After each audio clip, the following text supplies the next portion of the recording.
Hello and welcome to ज़रा हट के। आज कॉल इन डे होता है, आपकी कॉल दी जाती है। पहली कॉल हमारे दोस्त कामरान अली की नवाबशाह से है, जो मेरा ख्याल है कि एक बारी फिर शेर ऐन वाला ही सुनाएंगे। जी कामरान भाई।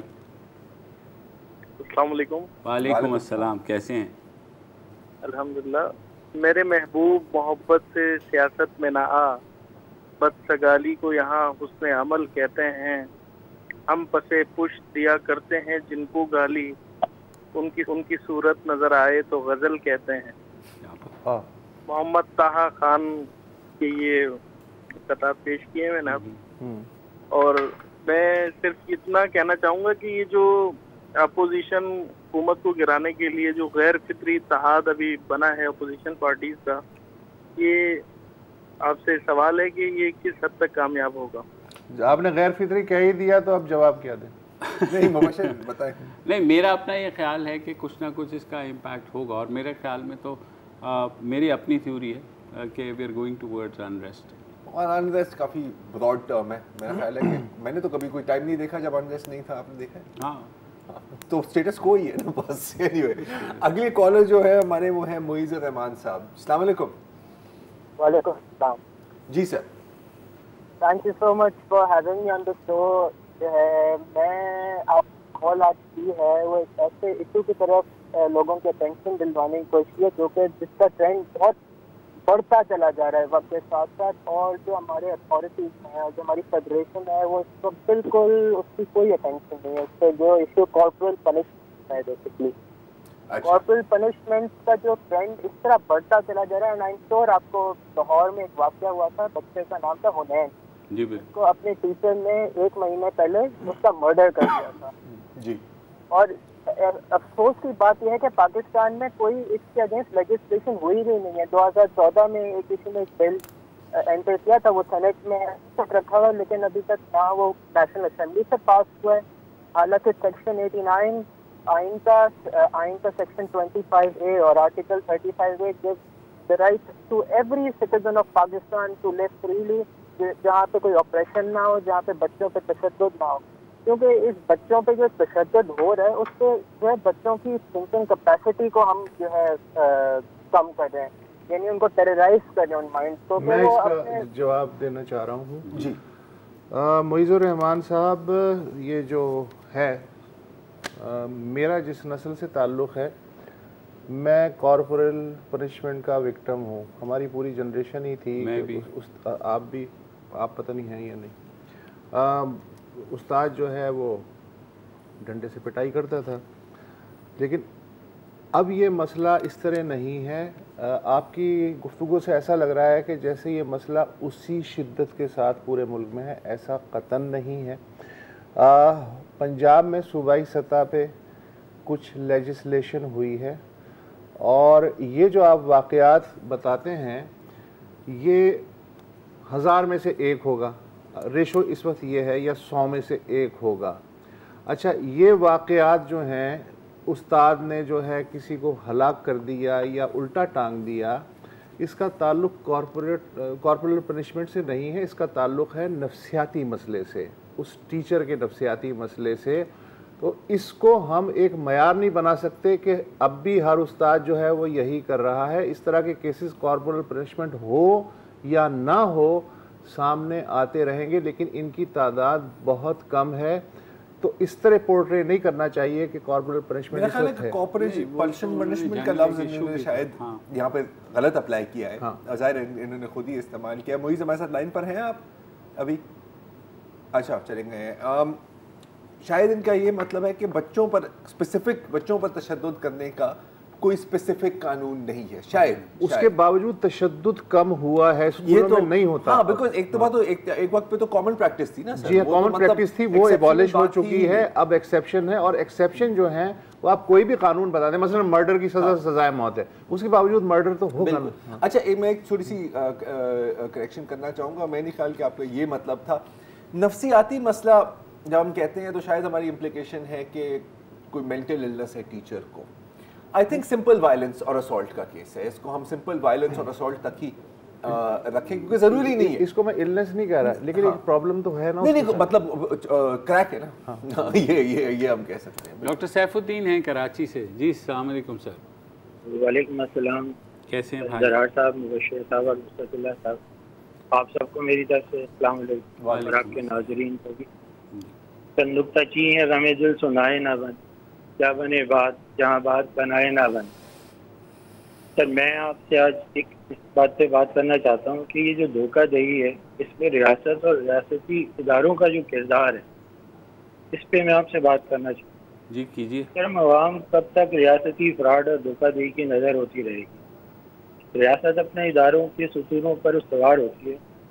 जब कोई इदारा मुझसे मुखातिब होता है या मुझे एड्रेस करता है तो मैं यही समझूंगा कि रियासत मुझसे मुखातिब, और जब कोई इदारा मुझे धोखा देगा तो मैं यही कहूँगा और हक बजाने कहूँगा कि रियासत मुझे धोखा दे रही है। अब तो हालत ये है कि जिन पत्तों पे करते थे तकिया, भाई कोई स्पेसिफिक मिसाल देंगे आप? वो फिजाइया हाउसिंग की बात। अब बिल्कुल मैं आपको मिसाल दूंगा फिजाइया हाउसिंग स्कीम कराची की। सर इसमें हमें रियासती इदारे ने धोखा दिया, और जिन रियासती इदारों का काम था इस धोखे से आवाम को बचाना, मसलन building control authority, board of revenue या लैंड डिपार्टमेंट, वो तो मीठी नींद का टीका लगवा के सोते रहे। अब सूरत हाल ये है कि हमारी रियासत के कुछ उसूल बड़े अजब हैं। तूफान से पहले ये पुश्ते नहीं बनाते, बरसात से पहले नाले नहीं साफ करते, डेंगू से पहले ये स्प्रे नहीं करते, पानी सर से ऊंचा होने तक ये मदद को नहीं पूछते। हमारी कौम को हम इस रियासती जुल्म के खिलाफ फरियाद लेके कहाँ जाएं? कौम को तो हमारी आला तरीन अदलिया के सबसे बड़े अहदे पर बराजमान चीफ जस्टिस साहब अपनी मअतली के वक्त ये सबक सिखाया था कि अगर हक या इंसाफ ना मिले ना तो वह हासिल करने के लिए सियासी जमातों का कंधा इस्तेमाल करो और सड़कों पर निकल जाओ। मेरा इशारा चीफ जस्टिस इफ्तिखार चौधरी साहब की मअतली के वक्त था।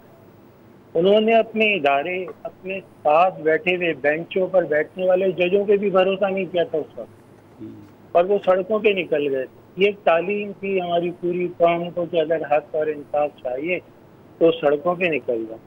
सर हम जितने भी फैक्ट्रीज हैं ना, हम सब के सब मुद्दे सही बात है, और हमें क्यों मजबूर किया जा रहा है कि हम अपने स्टेट इंस्टीट्यूशन पे उंगली उठाएं? सर मैं अपनी रियासत के किसी इदारे पर जब उंगली उठाता हूँ तो उंगलियां मुझ पे ही उठती।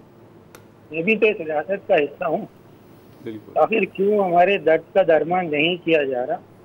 ये हसास इदारों के लोगों की हम तस्वीर नहीं करना चाहते कि जब हमारे जवान दुश्मनों के खिलाफ बरसरे बेकार होते हैं ना, सजाओं में, ज़मीन पे, पानियों में, तो हम वो अवाम हैं जो रात के वक्त अल्लाह की बारगाह में हाथ फैला के इनकी और अपने मुल्क की तानीयत की दुआएं करते।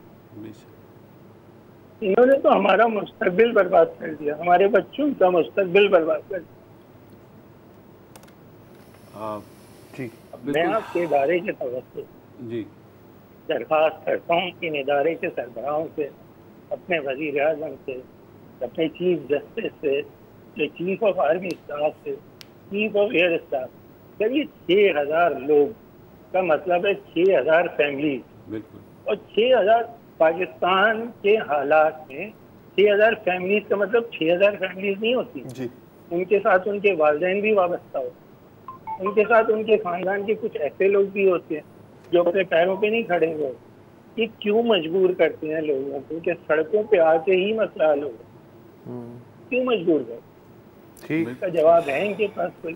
Thank you so much. तो हमारे पास तो जवाब नहीं है, उनके पास और उम्मीद है कि जवाब वही है जो बात उन्होंने भी कहती कि जब तक आप सड़कों पर नहीं मिलेंगे तो शायद आपको हक नहीं मिलेगा। मेरा ख्याल है कि जितनी बातें करनी थी उन्होंने खुद ही कर दी है। मैं सिर्फ इतना कह सकता हूँ कि इंतहाई अफसोस की बात। राशिद शेख हैं कराची से। जी राशिद साहब।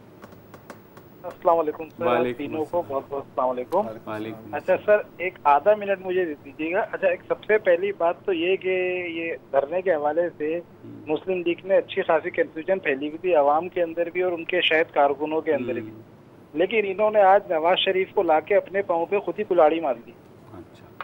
अच्छा, अब दूसरी बात ये है सर, जब मैं सोचता हूँ, मैं कोई नवाज शरीफ या कोई मैं हामी नहीं हूँ बिल्कुल भी, लेकिन जब मैं 28 जुलाई 2017 की सोचता हूँ कि जब पाकिस्तान कहा था और आज पाकिस्तान कहा था, जब डॉलर कहा था, जब महंगाई कहा थी, जब चीनी कहा थी, जब CNG कहा थी, पेट्रोल कहा था, ठीक है ना, और मैं आज के हालात को देखता हूँ तो मैं ये सोचता हूँ कि इसका जिम्मेदार है कौन। मैं जहाँ तक समझता हूँ सर, इसका जिम्मेदार वो है, इलेक्शन वाले दिन सर इतनी बेईमानी हुई या नहीं हुई ये तो मैं नहीं जानता, लेकिन उससे पहले जो हुआ, जो सब कुछ अरेंज किया गया है हुकूमत को लाने के लिए, किस तरीके से लोगों को हाका गया, ये सब क्या हुआ, वो लोग भी सर इस इमरान खान के साथ साथ कसूरवार है इस आवाम की बेबसी के। जो आज हम लोग रो रहे हैं, हमारी नौकरी हमें शुरू करा है सर मुर्गी अंडों से, कट्टों से, और कारखाने बंद, लंगर खाने शुरू हो गए।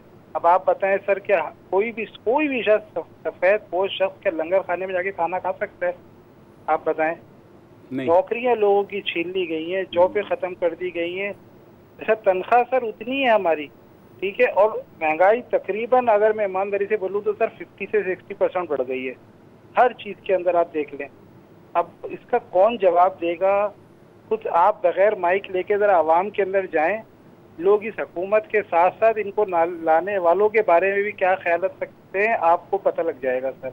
सही बात, ठीक, बिल्कुल आपके जज्बात अपनी जगह, और वाकई जो महंगाई का मसला है वो बहुत बड़ा मसला है। दैट इज़ वाई मैं ये कह रहा हूँ कि एक ग्राउंड तो बनता है, वो चाहे मौलाना फजल रहमान हो या ABCD हो, वो नहीं होगा। लेकिन जब अगर कोई भी एहतजाज शुरू होगा तो जो लोग पिसे हुए हैं वो किसी ना किसी तरीके से एक पोटेंशियल तो बना हुआ है, एक पोटेंशियल होता है या नहीं होता वो एक अलग बात। अवाम जिस भी मदरसे में जाएंगे निसाब यही है, ये एक और बात है सर, ये मतलब निसाब, लेकिन अभी तो अवाम इसी मदरसे में है ना, तो इसी मदरसे तो यही देगा। लेकिन निसाब क्या है? क्या निसाब? यही होगा, कोई भी आ जाए यही रोना पीटना ऐसे ही रहेगा। किसी में इतनी कैपेसिटी नहीं है, जिसमें कैपेसिटी होती है उसे छांट दिया जाता है, ये है। तो मिसेस मुमताज है, मैं अगली कॉलर में खल कराची से जी। अस्सलाम वालेकुम। अस्सलाम वालेकुम मेरे प्यारे भाइयों। वालेकुम सलाम, कैसी हैं आप? अल्लाह का शुक्र है। मैं एक बात करना चाह रही थी भैया, कि जो मेरे से पहले साहब सवाल बात कर रहे थे, आप यकीन जाने मैं उनके साथ 100% एग्री हूँ।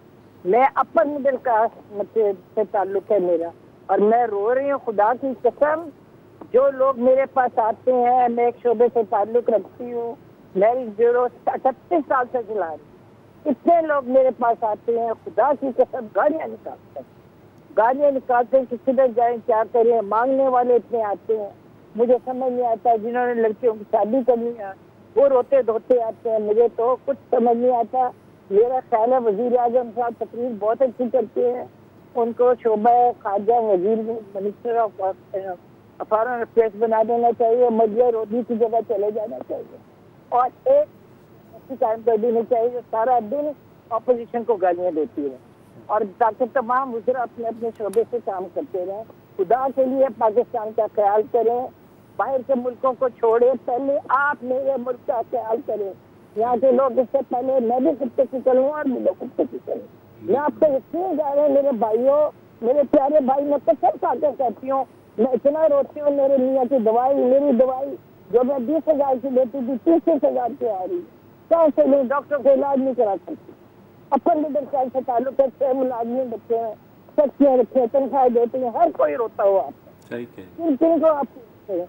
खुदा के लिए वज़ीर आज़म साहब छोड़े मुल्क को, दूसरे मुल्कों को छोड़े, पहले अपना कश्मीर को छोड़े, पहले मेरे मुल्क को देखे।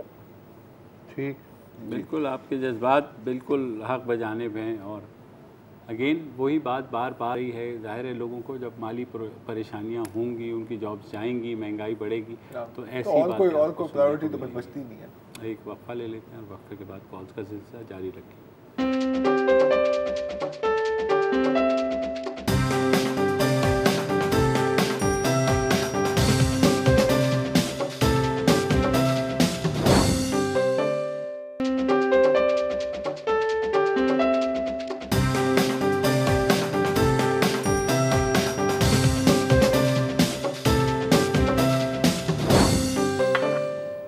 वेलकम बैक जी। हमारे अगले कॉलर हैं फरहान सिद्दीकी साहब कराची से। अस्सलाम वालेकुम।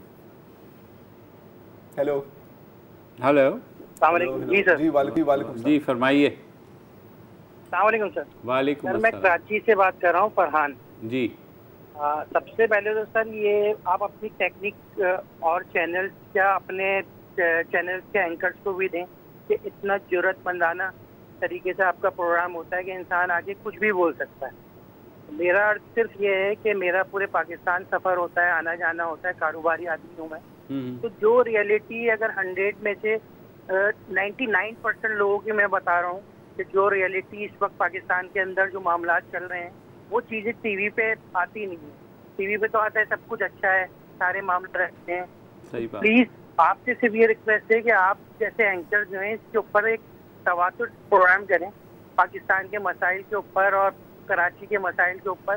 कुछ भी सब कुछ जो दिखाया जा रहा है उससे बिल्कुल बरक्स है। सही बात। प्लीज़ हर बंदा, हर कारोबारी बंदा, चाहे फार्मास्यूटिकल हो, चाहे गारमेंट्स हो, चाहे किसी भी शोबे से हो, यकीन करें इतना परेशान है कि ट्रेन के अंदर 6 लोग एक उसके बॉक्स के अंदर बैठे हुए हैं तो उसमें से 6 की 6 एक ही राय है। यकीन करें कि बस के अंदर बैठे हुए 10 बंदे तो सब एक ही बात कर रहे हैं। तो ये कौन लोग हैं कि जो कहते हैं सब अच्छा है, कौन अच्छी गवर्नमेंट है, अच्छा सब कुछ है? तो थोड़ा सा के ऊपर हाईलाइट करेंगे कुछ। जी बिल्कुल सर, यही हो रहा है। मेरा ख्याल है हर एक बंदा यही बात कर रहा है। लेकिन कौन कह रहा है सब अच्छे हैं? मैं तो वो नहीं एंकर्स को भी देख रहा हूँ जो पहले कहते थे कि सर ये तो मतलब इनसे तो बेहतर कोई हो नहीं सकता, वो खुद पलटे हुए हैं।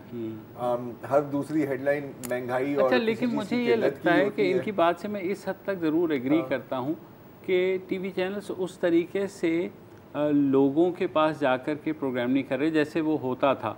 एक may be macro economics level पे तो बात हो रही है, ओवरऑल बिल्कुल के डाउन टू द, क्योंकि लोग जाहिर है हमारे भी आपने कॉलर्स सुने ना, और ये हर हफ्ते ही हो रहा है कि लोग करंट अफेयर्स में की जो डेफिनेशन है उसमें प्रो पीपल एलिमेंट कम है। हाँ, ये है। और ये वैसे एक ज़माने में होता था ज़्यादा, बहुत ज़्यादा कम है। अब ये क्या मतलब एक शिफ्ट इन प्रोग्रामिंग है या मतलब तंग है? नहीं, ऊपर के मसाइल ना उन पे बात करना बड़ा आसान है। इमरान खान ने ये कह दिया, नवाज शरीफ का ये हो गया, वो तो वही है ना, 90% टाइम तो इसी में चला जाता है। फिर 10% में वो कहते हैं हाँ जी ये मसले भी हैं, हालांकि रेशो उल्टा होना चाहिए। बिल्कुल, मगर ये थोड़ा मुश्किल है, इसके लिए मेहनत करनी पड़ती है।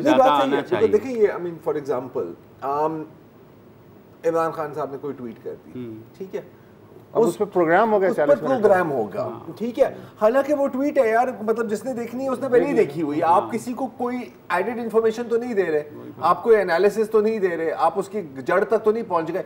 उन्होंने ये कहा, अब हम बात करते हैं पाकिस्तान मुस्लिम लीग नून के रहनुमा के, उसके बारे में वो क्या कहे? बहुत आसान, पहले 10 हेडलाइन यही है, पीपल्स पार्टी वाले से बात कर ली और फिर कोई प्रेस कॉन्फ्रेंस हो गई, उस पर शो कर दिया। आसान फार्मूला है, और ये बिल्कुल ब्लैक एंड व्हाइट फिल्मों वाला फार्मूला है कि अमीर लड़की होगी, गरीब हीरो होगा, या अमीर हीरो होगा, गरीब, और विलन की मूछें होंगी, जो एक गांव का होगा, एक शहर का होगा, 4 गाने डाल दिए बीच में। पेश इस तरह का सवाल आया था तो मैंने ये कहा था कि मैंने बहुत बेसिक गेम सुस्ती की है।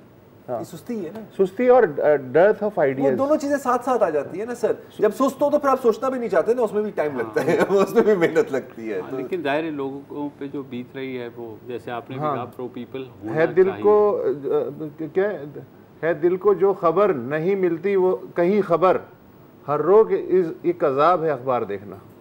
ये है। मोहम्मद तैयब है रियाज, सऊदी अरब से। जी अस्सलाम वालेकुम सर। जी तैयब भाई।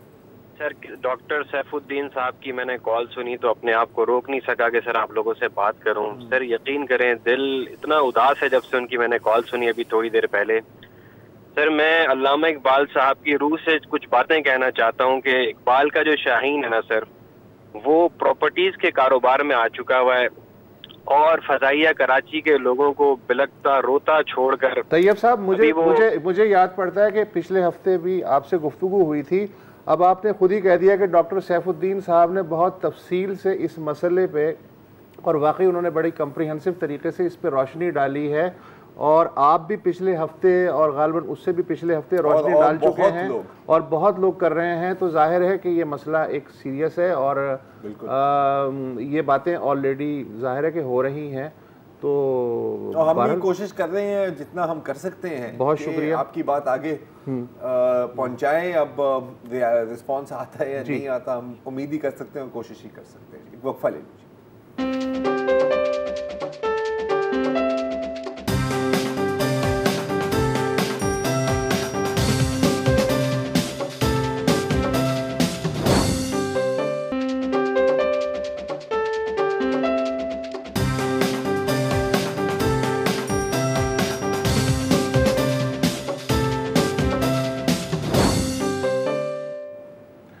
Welcome back. मोहम्मद हनीफ हैं कराची से। जी भाई। अस्सलामुअलैकुम। वालेकुम अस्सलाम। जी सर, मैं 2 मौजूओं पर बात करना चाहता हूँ। आप लोगों ने पिछले हफ्तों एक प्रोग्राम की थी रेबीज के बारे में, अंदरून सिंध जो अमवात कुत्तों के काटने से। सर इसके कुछ रूट कॉजेज ये भी हैं, ये हम खुद इसको क्रिएट कर रहे हैं। मिसाल के तौर पर हमने ये ज्यादातर दवाइयाँ इंडिया से हम इम्पोर्ट करते हैं जी बिल्कुल, और इंडिया पर हमने इस पर पाबंदी लगा दी है इम्पोर्ट और एक्सपोर्ट पे। जब हम ये पाबंदी लगाते हैं तो दवाइयाँ मार्केट में। अच्छा सॉरी सर, आपको थोड़ी सी करेक्ट करने की अपडेट मैं आपको अपडेट कर देता हूँ। उसी शो में हमने इसी पर ही बात की थी। हमने पाबंदी नहीं लगाई। हुआ क्या था कि बिल्कुल आपकी बात दुरुस्त है कि ज़्यादातर जो वैक्सीन आती हैं, ख़ासतौर पर एंटी रेबीज़ वैक्सीन, वो हम भारत से इम्पोर्ट करते थे। अच्छा, चीन से भी आती हैं, फिलीपींस से भी आती हैं, यूरोपियन यूनियन से भी आती हैं। चीन और फिलीपींस की महंगी थी, मतलब गैर मेयारी थी, वो हमने नहीं इस्तेमाल की। यूरोप की महंगी थी, तो फाइनल चॉइस इंडिया थी। इंडिया में क्या हुआ कि इसी साल और इन पाबंदियों से पहले इंडिया में रेबीज़ की वैक्सीन की मांग इतनी बढ़ गई कि उन्होंने खुद अपने इंपोर्ट्स कम कर दिए। फिर उसके ऊपर ये जो कश्मीर का मसला हुआ तो उससे और मजीद मसला पैदा हुआ। तो ऐसा नहीं है कि हमने इंपोर्ट बंद कर दी तो फिर। अच्छा, मजीद पेशरफ्त इसमें ये है क्या है कि शुरू में हर तरह की इंपोर्ट पे पाबंदी लगा दी गई थी इंडिया की, लेकिन 2 हफ्ते बाद ही दवाओं की इंपोर्ट खोल दी गई है। ये जी सर, इसमें छोटी सी क्लैरिटी कर लूं sir. I am from logistic and supply chain management in the field of transport. ठीक है, तो हम ये दवाइयाँ ज्यादातर हम खुद ही लेके आते हैं पाकिस्तान में। That's why sir let me elaborate on the subject. जी जी। तो इस ये नया जो इशारा हुआ है सर, इसमें क्लैरिटी नहीं है। अभी मैं अपने एयरलाइन का नाम नहीं ले सकता हूँ सर। जब मुझे रिक्वेस्टें आती हैं तो मैं उनको रिजेक्ट करता हूँ और कस्टमर को कहता हूँ if you take responsibility then only I will bring it to Pakistan. तो कस्टमर इसमें कतराते हैं कि भी हम सामान लेके आए, कस्टम से क्लियर ना हो फिर क्या होगा। सही समझ रहे हैं? तो इसमें एफपीआर को क्लैरिटी देनी चाहिए। जो लास्ट इशारा उन्होंने रिलीज किया हुआ है वो ड्राफ्ट के ऊपर उन्होंने कमोडिटीज वाइज हमें कोई इंस्ट्रक्शन नहीं दिए। तो हमें बहुत सारी वैक्सीन की रिक्वेस्ट आती हैं जो हम रिजेक्ट करते हैं। I thought let me give you guys the information so you can take it up with the ठीक बिल्कुल शुक्रिया सर। एक और मौजू पे मैं बात करना चाहता हूँ, आप लोग का शुक्रिया अदा करना चाहता हूँ, खास तौर पर डॉन न्यूज का और जरा हटके प्रोग्राम का, और खास तौर पर जरा साहब का जो उन्होंने हमें हेल्प किया सोशल मीडिया पर। सर रिगार्डिंग फिजाइयाँ ओनली थोड़ी पेशरफ्त हुई है, बस पेशरफ्त के बारे में गुफ्तगू करनी। मुख्तलिफ हल्कों से हमें सर, मुझे खास तौर पर कॉल आई थी on 8 we were supposed to have a meeting on 10th, तो उसको हमने पोस्टपोन कर दिया। 9th को हम चले गए उनसे मिलने। तो वहाँ पर मिलने के बाद हमें श्योरिटी दी गई है कि 25 से 30 दिनों में इंशाल्लाह 25 के लिए कोई ना कोई हल हम निकाल लेंगे। ठीक, ये तो बहुत अच्छी बात है। ये तो इंशाल्लाह ऐसा ही होगा जो इन्होंने पहले बात की। देखिए ये 30 दिन की एक्सटेंशन थोड़ा सा जो एफबीआर के एसआरओ की बात की ना, एंटी रेबीज या जो भारत से दवाइयाँ मंगवा रहे, मसला ये है कि हम भी ब्लैंकेट पहले पाबंदी लगा देते हैं। ये तो है ही है। और उसके बाद कहते हैं अच्छा नहीं फलां चीज़ की इजाज़त दे दो। अब वो जो फलां चीज़ की इजाज़त है, जब आपने एक ब्लैंकेट पाबंदी का नोटिफिकेशन जारी कर दिया है तो फलां चीज़ की इजाज़त आपने मुँह से तो कह दिया है, लेकिन वो चीज़ ना कस्टम तक जाती है, ना कहीं और जाती है, ना ही उसका अमेंडेड एसआरओ जारी होता है। And I think he is right. I think he is, देखिए अब यार वो फील्ड का बंदा है, वो हम जाहिर है हमारे से बेहतर जानता है और जाहिर है कि हमें इन चीज़ पे थोड़ी सी और गौर करनी। एक और जो मसला पैदा हो रहा है ना यार, और इससे पहले कि ये बहुत बड़ा मसला हो जाए, I think we should talk about it कि MMR वैक्सीन जो होती है, मीजल्स मम्प्स रूबेला की बच्चों को दी जाती है, उसकी भी शॉर्टेज है और मजीद बुरे होने के भी चांसेस हैं। तो एक ओवरऑल वैक्सीन शॉर्टेज का मसला पैदा होता जा रहा है। अब या इसका यही वजह है या नहीं है, आई डोंट। और फिर ये हल देखो उस वक्त तक हल तलब रहेगा जब तक हम खुद नहीं यहाँ मैन्युफैक्चर करेंगे और वो उस तरफ कोई भी। लेकिन पता है आपको याद होगा, आपको याद है कि मेरा ख्याल है कि उसी इशू पे पहले बात हुई थी कि वो पे शायद हमारे लिए फिजिबल नहीं बनता क्योंकि हम इतनी वो एक स्केल में करना पड़ता है। वो मार्केट ही छोटी है, तो I mean again there are technicalities, इनको हमें देखना होगा। नज़ीर खोकर हैं खैरपुर से। सर सलाम अलैकुम। वालेकुम सलाम। हाँ सर, मैं डॉक्टर नज़ीर खोखर, एक खैरपुर मीरस का एक छोटा सा गांव है सम्मी। और सम्मी का मैं थोड़ा सा ये बता दूं कि सम्मी ऐसा तारीखी गांव है जिसमें हमारी तकरीबन 70 के दरमियान फेडरल मिनिस्टर अल्लाह सयाल भी रह चुके हैं। और उसी गांव में जो प्राइमरी स्कूल है वो तकरीबन 1890 में वो स्कूल, प्राइमरी स्कूल वहाँ गांव का है। मगर असल में जिस तरह सारे पाकिस्तान और सारी सिंध में कब्जा खोर माफिया हर जगह आम और जाम है, इस तरह मेरे गांव में भी कब्जा खोर माफिया आ गए। सिचुएशन ये है कि मेरे गांव की अस्पताल कब्रिस्तान में बनी हुई है।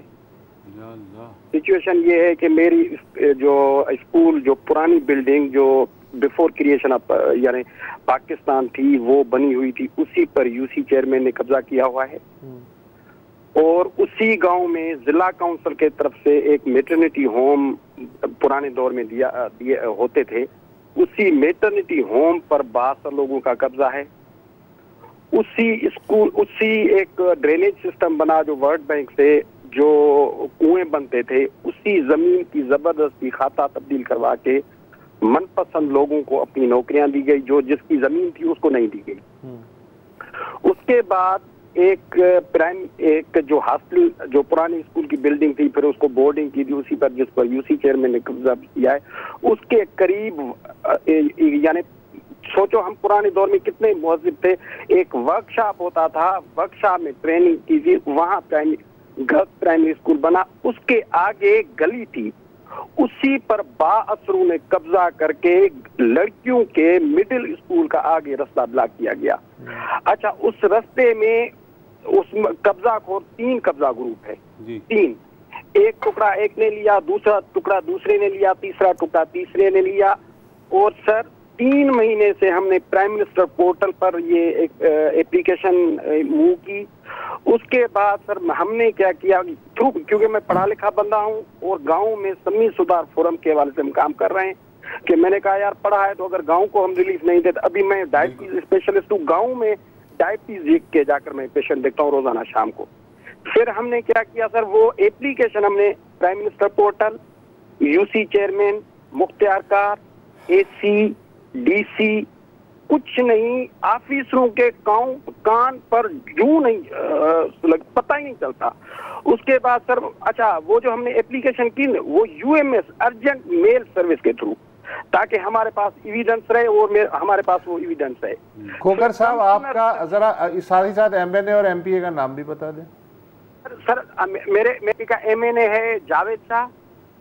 अच्छा। मेरे इलाके का एमपीए है प्यार अली शाह, और हारने वाले एमएनए हैं काजिम शाह। हेलो जी सुन रहे हैं सर। सर फिर क्या है कि हमने कमिश्नर को रिटन एप्लीकेशन दी सर, रिटन एप्लीकेशन, और वो कमिश्नर का भी हम बार बार कमिश्नर के पास जा रहे। अभी सिचुएशन क्या है, जो दीवार बनी हुई थी ना, जिन्होंने कब्जा किया, उन्होंने कब्जा किया, वो हमारे ऊपर कोर्ट में चले गए हैं कि हम कब्जा खो रहे हैं। जबरदस्त है, बहुत खूब, जबरदस्त, बहुत खूब, बहुत खूब। हम आपकी बात, बदकिस्मती से हमें यहाँ पे वक्फा लेना है, बहुत हमारी भी मजबूरी है, कमर्शियल ब्रेक है। ब्रेक के बाद थोड़ा सा इस पर बात करते हैं, क्या कर सकते हैं।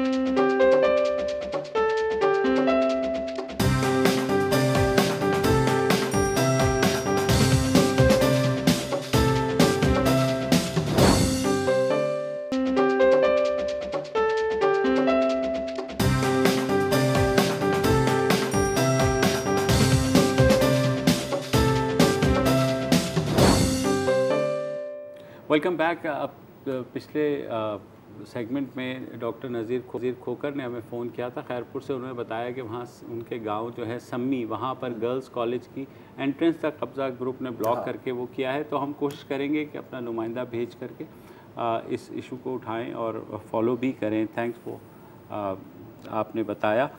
मोहसिन शाह हैं इस्लामाबाद से। अस्सलाम वालेकुम जी। हेलो जी, वालेकुम अस्सलाम जी भाई। अच्छा, ये वसूतुल्लाह खान साहब से ये पूछना था जी कि ये हमारे जो मुल्क के जो इदारे हैं, ठीक है, जिन्होंने मईशत का ये हाल किया, ये सिलसिला कब तक चलता रहेगा? ठीक है, चलता रहेगा। स्टेट बैंक के गवर्नर ने कहा है कि कम से कम 2 साल जो है आपको मजीद सख्ती बर्दाश्त करनी पड़ेगी, फिर आप आदी हो जाएंगे। फिर आप आदी हो जाएंगे या मसला हल हो जाएगा, या आप ही हल हो जाएंगे। हाँ। तो एनीवे बुशरा सैयद हैं कराची से। अस्सलाम वालेकुम बुशरा। वालेकुम अस्सलाम, थैंक यू वेरी मच। अच्छा, पिछली दफ़ा मैंने अपना तारुफ नहीं कराया था, इसलिए शायद आपने मेरी बात का कोई सोल्यूशन, कोई हल नहीं बताया था।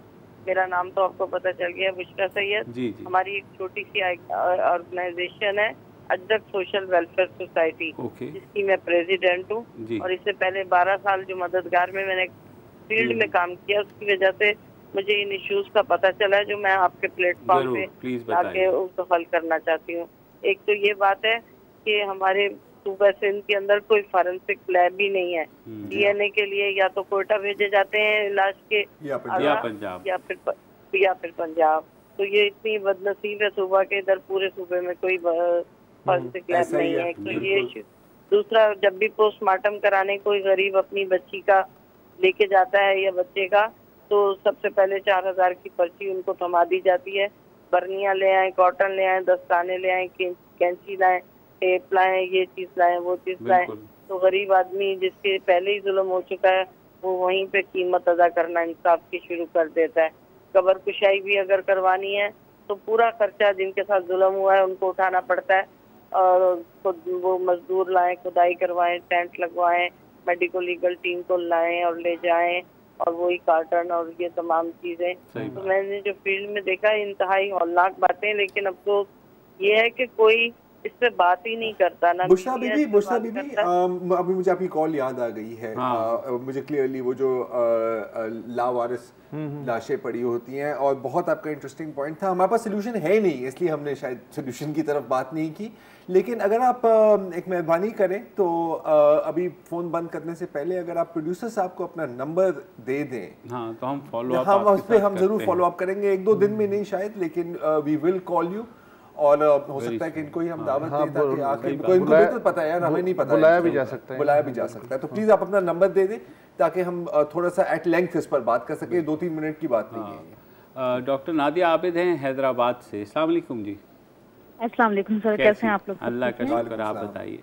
अच्छा सर, मुझे ये बात करनी थी कि जैसे आजकल ब्रेस्ट कैंसर अवेयरनेस का मंथ चल रहा है, तो इसके लिए तो सब लोग बहुत भागदौड़ कर रहे हैं, लेकिन एक चीज जो इसमें इग्नोर बीच में हो रही है सर, ये HIV के लिए, जब से ये लाड़काना में HIV के केसेस पॉजिटिव बहुत सारे सामने आए हैं, उसके बाद से ये हमारे यहाँ हैदराबाद में भी हम लोग, उसके बाद से नहीं बल्कि उससे पहले से ही, हर प्रेग्नेंट लेडी के जहाँ बेसिक इन्वेस्टिगेशंस करवाते हैं, वहाँ HIV के भी हमने कराने शुरू किए हैं, जिनमें 3-4 पॉजिटिव केसेस हमें मिले।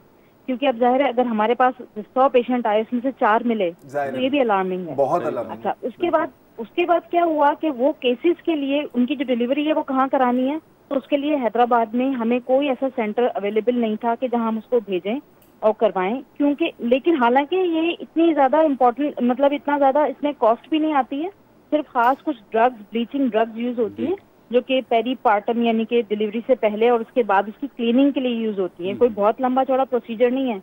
लेकिन इवन जिस मिशन हॉस्पिटल में मैं जॉब करती हूँ, मैंने वहाँ पर उन्होंने कहा तो जैसे कि कोई हाथ जोड़ने वाली, नहीं ये आप क्या कह रही हैं, हम HIV पॉजिटिव को कैसे डिलीवर करवाएंगे, मतलब उन्होंने इस तरह से अपना वो बिहेवियर किया। दूसरी चीज क्या हुई कि वो पेशेंट डिलीवर होके आ गई, मतलब खतरनाक बात यह है कि वो कहाँ डिलीवर हुई, अपने मोहल्ले के किसी मैटरनिटी होम में। तो because this is a blood borne disease, तो आप उसका लेवल देखें कि ये कहाँ तक जा सकता है, किस हद तक ये, अभी जो लाड़काना के केसेस हैं वो जाहिर है इंटीरियर सिंध पूरा हैदराबाद में आता है और कराची जाता है, तो इसके ऊपर कितना ज्यादा वर्कआउट करने की जरूरत है। अभी हम ब्रेस्ट कैंसर में हम कहते हैं नवी औरत को बचाओ, क्योंकि हर 10 में से 1 औरत ब्रेस्ट कैंसर का शिकार है। तो ये HIV हमें कहाँ लेकर जाएगा? डॉक्टर नादिया, बिल्कुल आपका point, I am sorry show का टाइम खत्म हुआ है, मसले खत्म नहीं हो सकते। हाँ, इसका कोई जवाब नहीं, आपने कंप्लीट बात कर दी, कंप्लीट बात कर दी, बेहिसी तेरा आसरा। क्या करें? सही बात है, क्या करें? आज के लिए इतना ही, मंडे को फिर हाजिर होंगे, इजाज़त दीजिए, खुदा हाफिज़।